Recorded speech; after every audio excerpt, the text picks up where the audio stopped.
ఓం శాంతి 24/2/24 ఈరోజు బాప్దాదా యొక్క మహావాక్యాలు. మధురమైన పిల్లలు, ఇప్పుడు మీరు హంసలుగా అయ్యే పురుషార్థం చేస్తున్నారు. మీరు ఈ లక్ష్మీనారాయణుల వలె హంసలుగా అనగా సంపూర్ణ నిర్వికారీలుగా అవ్వాలి. బాబా ఏం చెప్తున్నారంటే, ఇప్పుడు మనం హంసలుగా అయ్యే పురుషార్థం చేస్తున్నాం. మనం ఈ లక్ష్మీనారాయణుల వలె హంసలుగా అంటే సంపూర్ణ నిర్వికారీలుగా అవ్వాలి అని చెప్తున్నారు. ప్రశ్న: ఈ జ్ఞాన మార్గంలో తీవ్రంగా ముందుకెళ్లేందుకు సహజమైన విధి ఏమిటి అని అడుగుతున్నారు బాబా. జవాబు: ఈ జ్ఞాన మార్గంలో తీవ్రంగా వెళ్ళాలి అనుకుంటే ఇక మిగిలిన ఆలోచనలన్నింటినీ వదిలి ఒక్క తండ్రి స్మృతిలో నిమగ్నం అయిపోండి అంటున్నారు. ఈ జ్ఞాన మార్గంలో తీవ్రంగా ముందుకెళ్ళాలనుకుంటే ఏం చేయాలి? మిగిలిన ఆలోచనలన్నీ వదిలేసి ఒక తండ్రి స్మృతిలో నిమగ్నం అయిపోవాలి.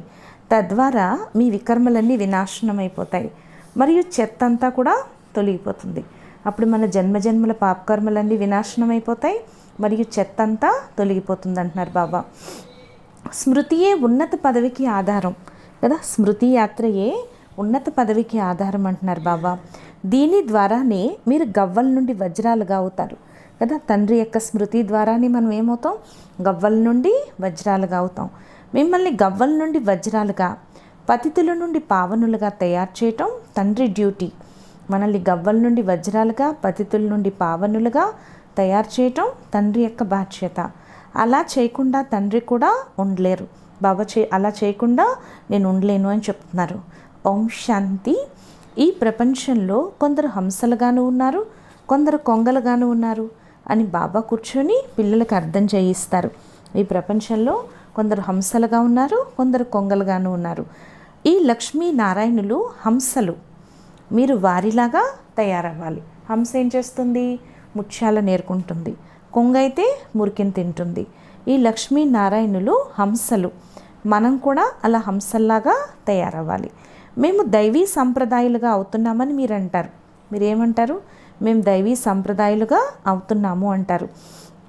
మీరు దైవీ సంప్రదాయాలుగా అవుతున్నారు. బాబా చెప్తున్నారు, నేను మిమ్మల్ని హంసలుగా తయారు చేస్తాను.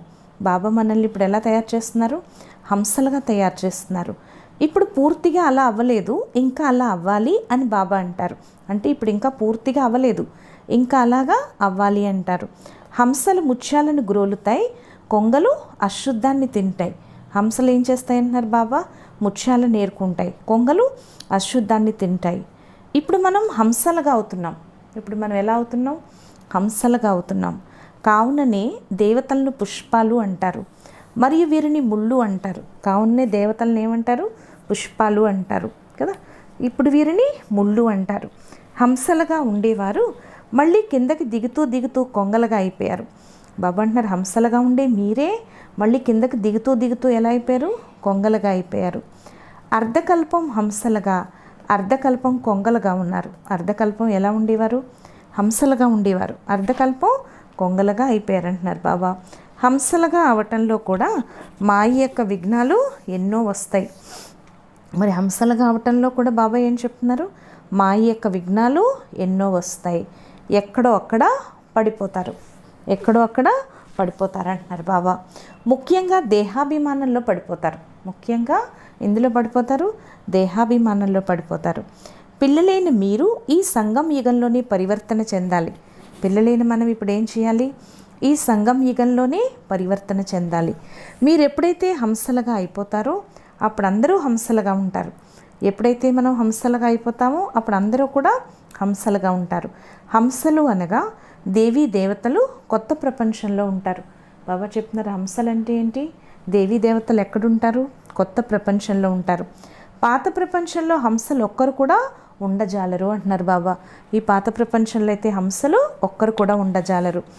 సన్యాసులు ఉన్నా కానీ వారు హద్దులో సన్యాసులు. సన్యాసులు ఒకవేళ ఉన్నా కూడా వారు ఎవరని చెప్తున్నారు బాబా? హద్దులో సన్యాసులే. మీరు అనంతమైన సన్యాసులు కదా. మనం ఎవరమని చెప్తున్నారు బాబా? అనంతమైన సన్యాసులు. బాబా అనంతమైన సన్యాసాన్ని నేర్పించారు. బాబా మనకేం నేర్పించారు? అనంతమైన సన్యాసాన్ని నేర్పించారు. అంటే హద్దులో సన్యాసం అంటే ఇల్లు వాకిళ్ళు వదిలిపెట్టి వెళ్ళిపోవడం. మరి అనంతమైన సన్యాసం అంటే గృహస్థంలో ఉంటూ కమల పుష్ప సమానంగా తయారవటం. మీరైతే గృహస్థాన్ని వదలక్కర్లేదు, గృహస్థంలో ఉంటూనే మీరు కమల పుష్ప సమానంగా తయారవ్వండి. బుద్ధితో ఈ ప్రపంచాన్ని సన్యసించండి. ఈ దేవతల వలె సర్వగుణ సంపన్నులుగా ఇంకే ధర్మం వారు తయారవరు. అందుకే దేవతల యొక్క డిగ్రీస్ ఏంటి? సర్వగుణ సంపన్నులు, 16 కళల సంపూర్ణులు, సంపూర్ణ నిర్వికారీలు, సంపూర్ణ అహింసకులు, మర్యాద పురుషోత్తములు. అన్ని మర్యాదల్లో పురుషోత్తములుగా ఉంటారు. ఇప్పుడు ఆది సనాతన దేవీ దేవతా ధర్మం స్థాపన చేసేందుకు బాబా వచ్చారు. బాబా ఎందుకు వచ్చారు? ఆది సనాతన దేవీ దేవతా ధర్మాన్ని స్థాపించేందుకు. మీరే కొత్త ప్రపంచంలో సుఖంలోకి వస్తారు. బాబా చెప్తున్నారు, మీరే కొత్త ప్రపంచంలో సుఖంలోకి వస్తారు. ఇంకెవరు కొత్త ప్రపంచంలోకి రారు. ఇంకెవ్వరు కూడా కొత్త ప్రపంచంలోకి రారంటున్నారు బాబా. ఇప్పుడు ఈ దేవీ దేవతా ధర్మమే ప్రాయలోపం అయిపోయింది.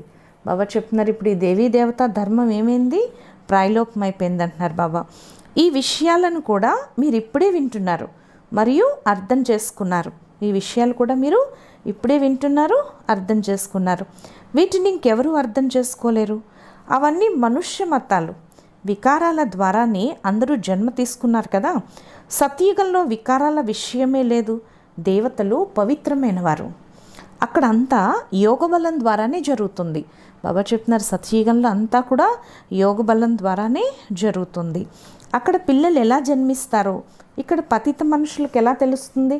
బాబా అంటున్నారు, అక్కడ పిల్లలు ఎలా జన్మిస్తారో ఇక్కడ పతిత మనుషులకు ఎలా తెలుస్తుంది? బాబా చెప్తున్నారు, దాని పేరే నిర్వికారి ప్రపంచం. అక్కడ వికారాల యొక్క విషయమే ఉండదు. సతయుగం పేరే ఏంటని చెప్తున్నారు బాబా? నిర్వికారి ప్రపంచం. జంతువులు మొదలైనవి ఎలా జన్మిస్తాయి అంటారు. అక్కడ ఉన్నదే యోగ బలం కదా. వికారాల యొక్క విషయమే లేదు అని చెప్పండి. బాబా అంటున్నారు, అక్కడ ఉన్నదే యోగ బలం, వికారాల విషయమే లేదు అని చెప్పండి. అక్కడ 100% నిర్వికారులుగా ఉంటారు. సత్యుగంలో ఎలా ఉంటారు? 100% నిర్వికారులుగా ఉంటారు. మేము శుభమే పలుకుతున్నాము, మీరు అశుభంగా ఎందుకు మాట్లాడుతున్నారు? ఏమంటారు? మేమంతా శుభమే మాట్లాడుతున్నాం, మంచి మాట్లాడుతున్నాం, మీరు అశుభం ఎందుకు మాట్లాడుతున్నారు అంటారు. బాబా చెప్తున్నారు, ఈ కలియుగం పేరే వేశ్యాలయం, సత్యుగం పేరు శివాలయం అని చెప్తున్నారు. శివ్ బాబాయే ఆ శివాలయాన్ని స్థాపన చేస్తున్నారు. సత్యుగాన్ని ఎవరు స్థాపన చేస్తున్నారు? శివ్ బాబా. శివ్ బాబా ఉన్నతోన్నతమైన శిఖరం కదా. శివ్ బాబా ఎవరు? ఉన్నతోన్నతమైన శిఖరం కదా, టాప్ టవర్. శివాలయాలను కూడా ఈ విధంగా పెద్దగా తయారు చేస్తారు. అందుకే శివాలయాలను కూడా ఏం చేస్తారు? బాగా ఎత్తుగా పెద్దగా తయారు చేస్తారు. ఎందుకంటే శివ్ బాబా ఉన్నతమైన శిఖరం. శివ్ బాబా మిమ్మల్ని సుఖపు టవర్గా తయారు చేస్తారు. సుఖపు టవర్ వైపుకి తీసుకెళ్తారు. బాబా మనల్ని ఏం చేస్తున్నారు?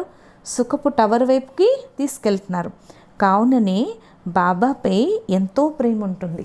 బాబాపై ప్రేమ లేని వాళ్ళు ఎవరైనా ఉంటారా? బాబా అంటే అందరికీ ప్రేమే కదా. భక్తి మార్గంలో కూడా శివ్ బాబాపై ఎంతో ప్రేమ ఉంటుంది. భక్తిలో కూడా శివుడు అంటే అందరికీ ప్రేమ ఉంటుంది. శివుడు అంటే ఇష్టం లేని వాళ్ళు ఎవ్వరు ఉండరు కదా. శివబాబా మందిరంలో కూడా ఎంతో ప్రేమగా వెళ్తారు. అందుకే శివాలయానికి కూడా ఎంతో ప్రేమగా వెళ్తారు. ఆ శివుడి యొక్క శక్తి అందరినీ కూడా ఏం చేస్తుంది? ఆకర్షిస్తూ ఉంటుంది. కానీ ఆయన మన తండ్రి అనే విషయం తెలియదు కదా, ఏమీ అర్థం చేసుకోరు. ఇప్పుడు పిల్లలైన మీరు సర్వగుణ సంపన్నులుగా అవుతున్నారు. ఇప్పుడు మీరు ఎలా అవుతున్నారని చెప్తున్నారు బాబా? సర్వగుణ సంపన్నులుగా అవుతున్నారు. ఇప్పుడు ఇంకా సంపూర్ణులుగా అవ్వలేదు. ఇప్పుడు ఇంకా ఎవరు కూడా సంపూర్ణులుగా అవ్వలేదని చెప్తున్నారు బాబా. ఎప్పుడైతే మీ రాజధాని పూర్తిగా స్థాపన అవుతుందో అప్పుడే మీ పరీక్ష జరుగుతుంది. బాబా చెప్తున్నారు, ఎప్పుడైతే మీ రాజధాని పూర్తిగా స్థాపన అవుతుందో అప్పుడే మీకు పరీక్ష జరుగుతుంది. ఆ తర్వాత మళ్ళీ అందరూ అంతమవుతారు. ఆ తర్వాత మళ్ళీ అందరూ కూడా ఏమవుతారు?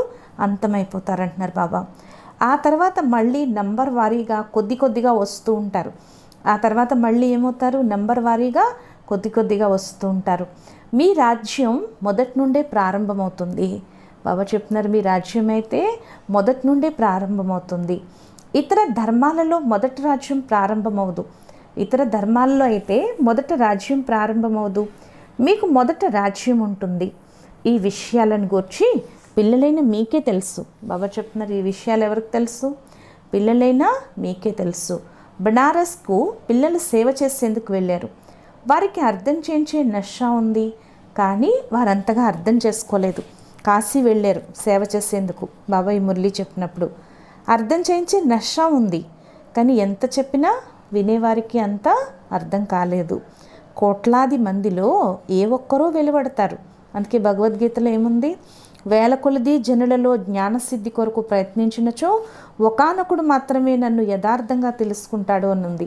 అంటే కోట్లాది మందిలో ఏ ఒక్కరో వెలువడతారు అని మహిమ ఉంది. హంసలుగా ఏ ఒక్కరో అవుతారు, అందరూ అవ్వలేరు. బాబా చెప్తున్నారు, అలా తయారవ్వకపోతే ఎన్నో శిక్షల్ని పొందుతారు కదా. తయారవ్వకపోతే ఎన్నో శిక్షలు పొందుతారు. కొందరు 95% శిక్షలు పొందుతారు, కేవలం 5% మాత్రమే మారుతారు. 95% శిక్షలు పొందుతారు, ఓన్లీ 5% మాత్రమే మారుతారు.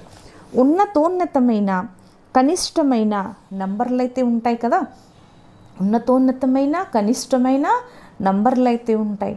ఇప్పుడు ఎవ్వరూ స్వయాన్ని హంసలుగా పిలుచుకోలేరు. బాబా చెప్తున్నారు, ఇప్పుడు ఎవరు కూడా స్వయాన్ని హంసలుగా పిలుచుకోలేరు.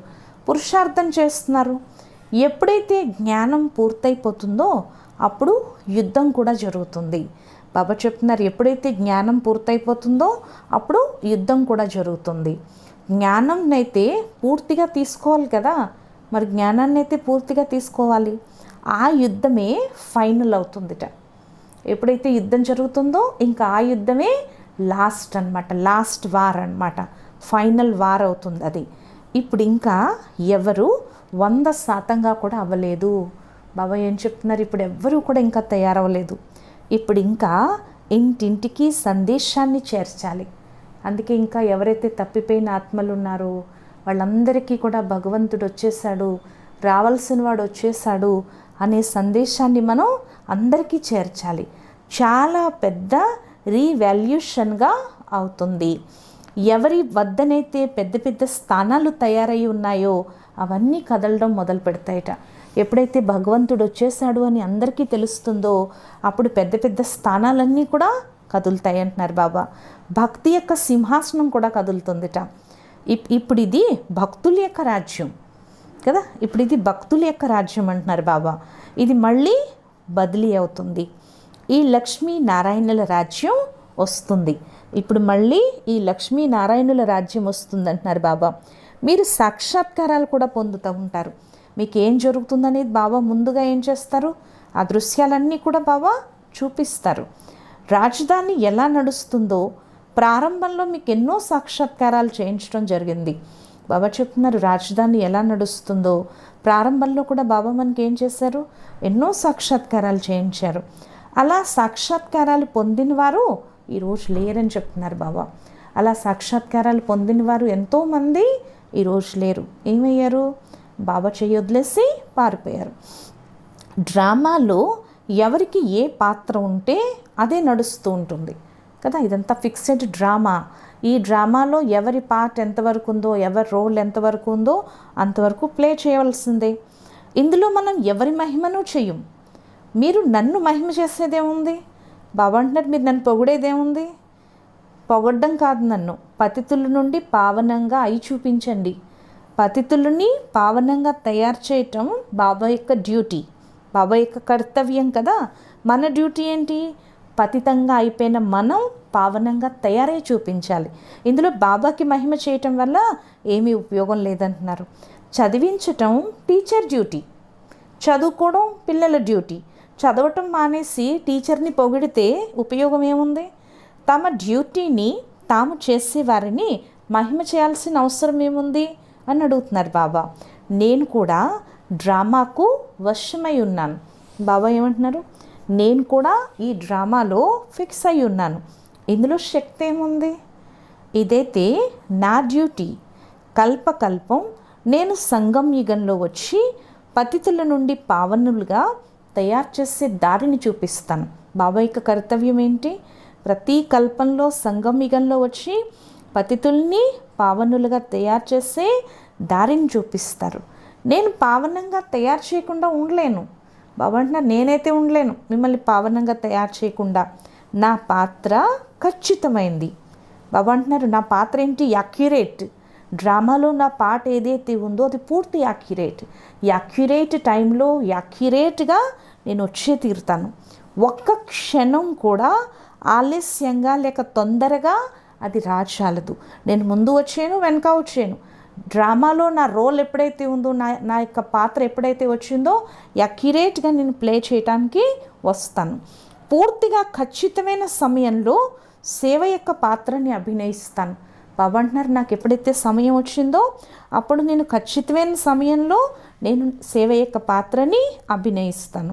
క్షణక్షణం ఏదైతే గతిస్తుందో దానిని డ్రామాయే నా చేత చేయిస్తుంది. నేను కూడా డ్రామాకి పరవశమై ఉన్నాను. ఇందులో మహిమ యొక్క విషయం లేదు. నేను కల్పము వస్తాను. నన్ను పతితుల నుండి పావనులుగా తయారు చేసే తండ్రి రా అని పిలుస్తారు. ఏమని పిలుస్తారు? ఓ పతిత పావన, ఓ పరంపిత పరమాత్మ, రా తండ్రి, వచ్చి మమ్మల్ని పావనంగా చేయండి, మా దుఃఖాలను హరించండి అని పిలుస్తారు. ఎంతమంది పతితులుగా అయిపోయారు? ఒక్కొక్క అవగుణాన్ని వదిలింప చేసేందుకు ఎంతగానో కష్టపడవలసి ఉంటుంది. చాలా కాలం పవిత్రంగా ఉండి కూడా మళ్ళీ నడుస్తూ మాయాదెబ్బ తగలడంతో ముఖాన్ని నల్లగా చేసేసుకుంటారు. బాబా చెప్తున్నారు, ఇది ఎంత తమో ప్రధాన ప్రపంచం. మాయారూపి శత్రువు ఎంతగానో ఎదుర్కొంటుంది. ఈ మాయారూపి శత్రువు కూడా ఏం చేస్తుందంటున్నారు బాబా? ఎంతగానో ఎదుర్కొంటుంది. సన్యాసులు కూడా వికారాల ద్వారానే జన్మ తీసుకుంటారు. ఎవరి జ్యోతిలో కలిసిపోదు. ఎవరు తిరిగి వెళ్ళలేరు. ఆత్మ అవినాశి, దాని పాత్ర కూడా అవినాశియే. మరి జ్యోతిలో ఎలా కలిసిపోగలదు? మనుషులు ఎంతమంది ఉన్నారో వారి భావాలు అన్నీ ఉన్నాయి. అవన్నీ మనుష్య మతాలు. ఈశ్వరీయ మతమైతే ఒక్కటే. దేవతా మతం ఇక్కడ ఉండదని చెప్తున్నారు బాబా. దేవతలు సత్యుగంలోనే ఉంటారు. దేవతల మతం ఇక్కడ ఉండదు. దేవతలు ఎక్కడ ఉంటారు? సత్యుగంలో ఉంటారు. కావున ఇవి బాగా అర్థం చేసుకోవాల్సిన విషయాలు. మనుషులకు ఏమీ తెలియదు. కావుననే దయ చూపించమని ఈశ్వరుని పిలుస్తారు. నేను మిమ్మల్ని ఎంత అర్హులుగా తయారు చేస్తానంటే దాని ద్వారా మీరు పూజ్య అర్హులుగా అయిపోతారు. ఇప్పుడు పూజ్యార్హులుగా లేరు, అలా తయారవుతున్నారు. మనం ఈ విధంగా అవుతామని, మళ్ళీ భక్తి మార్గంలో మన మహిమ జరుగుతుందని, మన మందిరాలే తయారవుతాయని మీకు తెలుసు అంటున్నారు బాబా. చండికాదేవికి మేళా జరుగుతుంది అని మీకు తెలుసు. భక్తిలో చండికాదేవికి కూడా మేళా జరుగుతుందిట. చండిక అంటే ఎవరు? ఎవరైతే బాబా యొక్క శ్రీమతంపై నడవలేదో వారికే చండికా రూపంలో, చండీ చాముండి రూపంలో మహిమ జరుగుతుంది. అయినా కానీ విశ్వాన్ని పవిత్రంగా తయారు చేయటంలో ఎంతో కొంత సహాయం చేసింది కదా. అందుకే ఆమెకి మేళా జరుగుతుంది. ఇది కూడా ఒక సైన్యం కదా. శిక్షలు మొదలైనవి అనుభవించినా కానీ మళ్ళీ విశ్వాధిపతులుగా అయితే అవుతారు అంటున్నారు బాబా.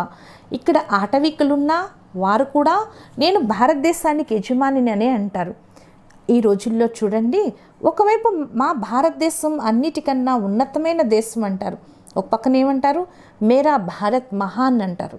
మళ్ళీ ఇంకొక వైపు భారతదేశం ఎటువంటి పరిస్థితికి చేరుకుందో చూడండి అంటారు ఒక పక్కన కదా. ఒకవైపు రక్తపు నదులు ప్రవహిస్తూ ఉంటాయి. ఒక రికార్డులో మహిమ, ఇంకొక రికార్డులో నింద. ఏమీ అర్థం చేసుకోరు అంటున్నారు బాబా. మీకు ఇప్పుడు యథార్థ రీతిగా బాబా అర్థం చేయిస్తారు కదా. బాబా వచ్చి మనకి ఇప్పుడు ఏం చేస్తున్నారు? యథార్థంగా అన్ని విషయాలు అర్థం చేయిస్తారు. వీరిని భగవంతుడు చదివిస్తున్నాడు అంటారు కదా. అందరూ ఏమంటారు బయట? వీళ్ళని భగవంతుడు చదివిస్తున్నారు అంటారు. అరే, నేను మిమ్మల్ని రాజాదిరాజులుగా చేస్తాను అని భగవాన్ వాక్యం ఉంది కదా. భగవాన్ వాక్యం ఉంది కదా, నేను మిమ్మల్ని రాజాదిరాజులుగా చేస్తాను అని. కేవలం గీతలో మనుషుల పేరును రాసి గీతని ఖండితం చేసేశారు.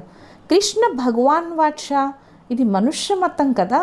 ఇది శివ భగవాన్ వాచ్య. కృష్ణుడు ఇక్కడికి ఎలా వస్తాడు? అతడు సత్యుగ యువరాజు కదా. బాబా చెప్తున్నారు, కృష్ణుడు ఇక్కడికి ఎలా వస్తాడు? అతడు సత్యుగి యువరాజు. ఈ పతిత ప్రపంచంలోకి రావాల్సిన అవసరం అతడికేముంది? తండ్రిని గూర్చి పిల్లలైన మీకే తెలుసు, కానీ మీలో కూడా ఏ ఒక్కరో యథార్థంగా తెలుసుకుంటారు కదా. మీలో కూడా అందరూ తెలుసుకోరంటున్నారు బాబా.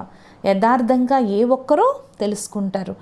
పిల్లలైన మీ నోటి నుండి ఎల్లప్పుడూ రత్నాలే వెలువడాలి, కానీ రాళ్ళు వెలువడకూడదు. అంటే ఎవరిని కూడా దుఃఖాన్ని ఇవ్వకూడదు. ఎవరికి దుఃఖాన్ని ఇచ్చే మాటలు ఇచ్చి వాళ్ళ మనసుని కష్టపెట్టకూడదు. నేను ఈ విధంగా తయారయ్యానా అని మిమ్మల్ని మీరు ప్రశ్నించుకోవాలి. మేము బురద నుండి త్వరగా బయటికి రావాలి అని కోరుకుంటారు, కానీ అంత త్వరగా అవ్వజాలదు, సమయం పడుతుంది. బురద నుండి బయటకు రావాలంటే సమయం పడుతుంది. మీరు ఎంతగానో కష్టపడవలసి ఉంటుంది. అర్థం చేయించే వారిలో కూడా నంబర్ వారుగా ఉన్నారు. బాబా ఏం చెప్తున్నారు? చెప్పేవాళ్ళు కూడా అందరూ ఒక రకంగా చెప్పరు. చెప్పేవాళ్ళు కూడా నంబర్ వారుగా ఉన్నారు. యుక్తియుక్తంగా అర్థం చేయించడం అన్నది చివరిలో జరుగుతుంది. అప్పుడు మీ బాణాలు నడుస్తాయి. ఇప్పుడు మీ చదువు నడుస్తుందని మీకు తెలుసు. చదివించేవారైతే ఒక్కరే. అందరూ వారి ద్వారా చదువుకునేవారే. మీరు ముందు చెప్పడానికి వీల్లేనట్టు యుద్ధాన్ని చూస్తారట. బాబా నిన్న కూడా చెప్పారు, ఈరోజు కూడా చెప్తున్నారు. ముందు ఎటువంటి సమయం రాబోతోందంటే మీరు చూడలేరు ఇంకా దృశ్యాలు. అటువంటి యుద్ధాలు చూస్తారు. ఆ యుద్ధంలో ఎంతోమంది మరణిస్తారు. మళ్ళీ ఇంతమంది ఆత్మలు ఎక్కడికి వెళ్తారు? అందరూ కలిసే జన్మ తీసుకుంటారా? వృక్షం పెద్దదిగా పెరుగుతుంది. ఎన్నో శాఖోపశాఖలు పెరుగుతాయి. రోజు ఎంతమంది జన్మిస్తారు? అలాగే కోట్లాది మంది మనుషులు మరణిస్తారు కూడా. ఎవరు తిరిగి వెళ్ళలేరు. మనుషుల వృద్ధి జరుగుతూనే ఉంటుంది. ఈ అనవసరమైన విషయాల్లోకి వెళ్ళటం కన్నా మొదట బాబాను స్మృతి చేయండి. బాబా అంటున్నారు, వచ్చే ఇవన్నీ అనవసరమైన విషయాలు, వీటికి ఫుల్ స్టాప్ పెట్టేయండి. ఎక్కువ బాబాని స్మృతి చేయండి. ఈ విషయాల్లోకి మీరు వెళ్ళొద్దని చెప్తున్నారు. ఇదంతా వేస్ట్ ఆఫ్ టైం అని చెప్తున్నారు బాబా. దాని ద్వారా వికర్మలు వినాశనం అవుతాయి. బాబాని ఎంత స్మృతి చేస్తే అంత మీ వికర్మలు వినాశనం అవుతాయి, మరియు చెత్తంతా తొలగిపోతుంది. ఆ తర్వాత వేరే విషయాలు మీరు దాని గురించి ఏమీ ఆలోచించద్దు. ఈ విధంగా తయారయ్యేందుకు మొదట మీరు పురుషార్థం చేయండి. ముఖ్యమైనది స్మృతి యాత్ర. అందరికీ సందేశాన్ని ఇవ్వాలి. సందేశకుడు ఒక్కరే. ధర్మస్థాపకులను కూడా సందేశకులు అనరు. సద్గతి దాత ఒక్క సద్గురువు ఈశ్వరుడు మాత్రమే. భక్తి మార్గంలో మనుషులు కనీసం ఎంతో కొంత బాగుపడతారు. ఏదో ఒక దానం కూడా చేస్తారు. తీర్థయాత్రలకు వెళ్తే ఎంతో కొంత దానం ఇచ్చి వస్తారు. ఈ అంతిమ జన్మలో తండ్రి మనల్ని వజ్రతుల్యంగా తయారు చేస్తారని మీకు తెలుసు. ఈ అంతిమ జన్మలో తండ్రి మనల్ని ఏం చేస్తారు? వజ్రతుల్యంగా చేస్తారు. దీనినే అమూల్యమైన జీవితం అంటారు. కానీ అంతగా పురుషార్థం కూడా చేయవలసి ఉంటుంది. మా దోషం ఏమీ లేదని మీరు అంటారు. అరే, మిమ్మల్ని పుష్పాలుగా తయారు చేసేందుకు నేను వచ్చాను, కావున మీరు అలా ఎందుకు తయారవరు అని బాబా అడుగుతారు. పావనంగా తయారు చేయటం నా డ్యూటీ, మరి మీరు పురుషార్థం ఎందుకు చేయరు? బాబా అడుగుతున్నారు, అరే మిమ్మల్ని నేను పావనంగా చేయటానికి వచ్చాను, మరి మీరు ఎందుకు అవ్వరు? నా డ్యూటీ ఏంటి? మిమ్మల్ని పావనంగా తయారు చేయటం. మరి మీరు పురుషార్థం ఎందుకు చేయరు? పురుషార్థం చేయించే తండ్రి మీకు లభించారు కదా. ఈ లక్ష్మీనారాయణులను ఈ విధంగా ఎవరు తయారు చేశారు అన్నది ప్రపంచానికే తెలుసు. బాబా సంగం యుగంలోనే వస్తారు. ఇప్పుడు మీ విషయాలను ఎవరు అర్థం చేసుకోరు. ఎప్పుడైతే మీ వద్దకు ఎంతోమంది వచ్చేస్తారో అప్పుడు వారి బేరం అంతా సమాప్తమైపోతుంది. ఈ వేద శాస్త్రాల సారాన్ని నేనే వినిపిస్తాను, ఇంకెవ్వరూ వినిపించలేరు అని బాబా చెప్తున్నారు. లెక్కలేనంతమంది గురువులు ఉన్నారు. అందరూ భక్తి మార్గానికి చెందినవారే. సత్యుగంలో అందరూ పావనంగా ఉండేవారు, మళ్ళీ పతితులుగా అయ్యారు. ఇప్పుడు తండ్రి వచ్చి మీచే అనంతమైన సన్యాసం చేయిస్తారు. ఎందుకంటే బాబా చెప్తున్నారు, ఈ పాత ప్రపంచం ఇక అంతం కాబోతుంది. కావుననే బాబా ఈ శ్మశానం నుండి మీ బుద్ధిని తొలగించి తండ్రిని నన్ను స్మృతి చేస్తే మీ వికర్మలు వినాశనం అవుతాయి అంటారు. ఇప్పుడు ఇది వినాశన సమయం. అందరి లెక్కాచారాలు, అందరి కార్మిక్ అకౌంట్స్ ఇప్పుడు క్లోజ్ అవనున్నాయి, సమాప్తం కాబోతున్నాయి. మొత్తం ప్రపంచ ఆత్మలు ఎవరైతే ఉన్నారో వారి పాత్రంతా నిండి ఉంది. ఆత్మ శరీరాన్ని ధారణ చేసి పాత్రను అభినయిస్తుంది. కావున తండ్రి అవినాశియే, అలాగే పాత్ర కూడా అవినాశియే. ఇందులో ఏ తేడా ఉండదు అంటున్నారు బాబా. ఖచ్చితంగా పునరావృతం అవుతూనే ఉంటుంది. ఇది చాలా పెద్ద అనంతమైన డ్రామా అంటున్నారు బాబా. నెంబర్ వారుగా అయితే ఉంటారు కదా, కొందరు ఆత్మిక సేవను చేసేవారు, కొందరు స్థూల సేవను చేసేవారు. బాబా మేము మీకు డ్రైవర్గా అయితే అక్కడ కూడా విమానాలకు యజమానులుగా అయిపోతాము అని కొందరు అంటారు. బాబాతో చెప్తారట, బాబా మేము మీకు డ్రైవర్గా అయితే సత్యుగంలో కూడా విమానాలకు మేము యజమానిగా అవుతాము అంటారట. కొందరు అంటారు మాకు ఇదే స్వర్గం, పెద్ద పెద్ద మహల్స్ ఉన్నాయి, విమానాలు ఉన్నాయి, మాకు ఇదే స్వర్గం అంటారు. ఈ రోజుల్లో గొప్ప గొప్ప వ్యక్తులు భావిస్తారు. కానీ బాబా చెప్తున్నారు ఇదంతా మాయ, కృత్రిమమైనవి ఇవన్నీ. ఇదంతా మాయ యొక్క అట్టహాసం. ఏవేవో నేర్చుకుంటూ ఉంటారు. నావలు మొదలైన వాటిని తయారు చేస్తారు. ఇప్పుడు ఈ నావలు మొదలైనవి ఏమీ సత్యుగంలో పనికిరావు. వినాశనం జరగటంలో సైన్స్ కూడా సహాయం చేస్తుందిట. మళ్ళీ అదే సైన్స్ మీకు కొత్త ప్రపంచాన్ని తయారు చేయటంలో కూడా సహాయం చేస్తుంది. ఈ డ్రామా చాలా అద్భుతంగా తయారు చేయబడి ఉంది అంటున్నారు బాబా. ఈ డ్రామా చాలా అద్భుతమైంది. అచ్చా, మధురాతి మధురమైన ఆత్మిక పిల్లలకు మాతాపిత బాప్దాదాల ప్రియ స్మృతులు మరియు గుడ్ మార్నింగ్. ఆత్మీక పిల్లలకు ఆత్మిక తండ్రి యొక్క నమస్తే. మధురాతి మధురమైన ఆత్మిక తండ్రికి ఆత్మిక పిల్లల యొక్క ప్రియ స్మృతులు, గుడ్ మార్నింగ్ మరియు నమస్తే నమస్తే నమస్తే. శుక్రియా బాబా, శుక్రియా. ధారణ కొరకు ముఖ్య సారం. ఫస్ట్ పాయింట్, ఈ వినాశన సమయంలో పాత ప్రపంచం నుండి అనంతమైన సన్యాసం చేయాలి. ఈ శ్మశాన వాటిక నుండి బుద్ధిని తొలగించి వేయాలి. స్మృతిలో ఉంటూ పాత లెక్కాచారాలన్నీ తీర్చుకోవాలి. సెకండ్ పాయింట్, మీ నోటి నుండి ఎల్లప్పుడూ జ్ఞానరత్నాలే వెలువడాలి, కానీ రాళ్ళు కాదు. పూర్తి హంసలు కావాలి. ముళ్ళని పుష్పాలుగా తయారు చేసే సేవను చేయాలి. వరదానము, సేవతో పాటుగా అనంతమైన వైరాగ్య వృత్తి యొక్క సాధనను ఇమర్జ్ చేసుకునే సఫలతామూర్తి భవ. సేవ వల్ల సంతోషము మరియు శక్తి లభిస్తాయి, కానీ సేవలోనే వైరాగ్య వృత్తి పోతుంది. కనుక మీ లోపల వైరాగ్య వృత్తిని మేల్కొల్పండి. సేవ యొక్క ప్లాన్లని ప్రాక్టికల్లో ఇమర్జ్ చేసినప్పుడే సఫలత లభిస్తుంది. అలాగే ఇప్పుడు అనంతమైన వైరాగ్య వృత్తిని ఇమర్జ్ చేసుకోండి. సాధనాలు ఎన్ని ప్రాప్తించినా కానీ అనంతమైన వైరాగ్య వృత్తి యొక్క సాధన మర్జు కాకూడదు. సాధన మరియు సాధనాలు బ్యాలెన్స్లో ఉన్నప్పుడే సఫలతామూర్తిలుగా అవుతారు. స్లోగన్ను, అసంభవాన్ని సంభవం చేసుకోవడమే పరమాత్మ ప్రేమకి గుర్తు.